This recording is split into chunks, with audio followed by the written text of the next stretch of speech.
nome Carlos Aranda, soy mexicano, estudio a maestría en lingüística hispánica en la Universidad Nacional Autónoma de México. Yo comencé a estudiar galego porque yo estaba trabajando, haciendo una investigación de portugués antiguo en documentos antiguos mexicanos.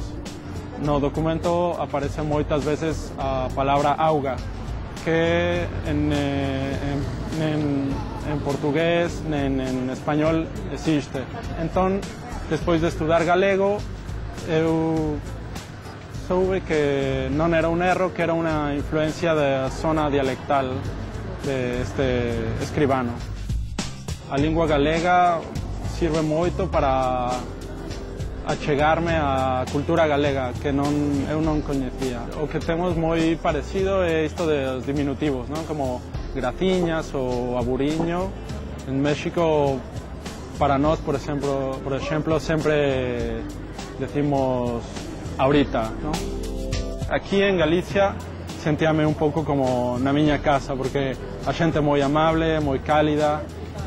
Tamén a forma de falar o galego e tamén o castelán é máis tranquila, é máis como amable.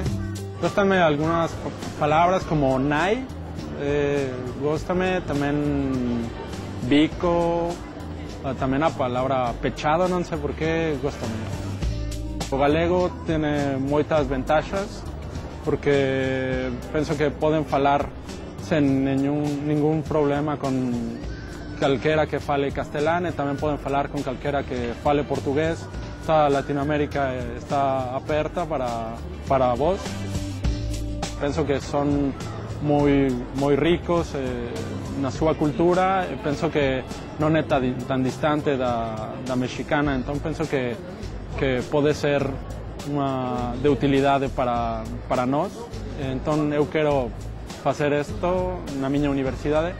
Tamén quero regresar para continuar estudando e tamén facer alguna investigación. Ben falado. Toca para avisar da misa e máis da festa. O mar, os ceos e nubes e os teus ollos son azuis. Es como sabes. Vostedes saben que os galegos, cando emigramos, só falamos maravillas do país que nos abriu as súas portas e que nos deu unha oportunidade. E cando estes emigrantes regresan no verán por unhas semanas, as nosas aldeas énchense de brasileiros, de portugueses, de mexicanos, pero tamén de franceses, de suizos e de alemáns, que en realidade son galegos como a nós. Por iso no Concello da Lama se canta unha cantiga que di «Viva a aldea da Lama con todos os 4 costados, porque nela pasea a flor dos mexicanos».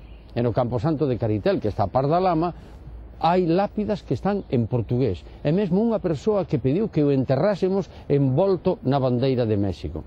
Por iso, esta reportaxe de hoxe para min ten unha emoción especial, porque Carlos Aranda é un mexicano, agora sí, de pura cepa, que descubriu na universidade que o galego era a razón de certas peculiaridades do castelán de América. E decidiu estudalo e xa ven que ben o fala. A min non me extrañaría que a él na universidade chamasen el gallego. Se iso é así, sería outra demostración de que esta lingua define este país.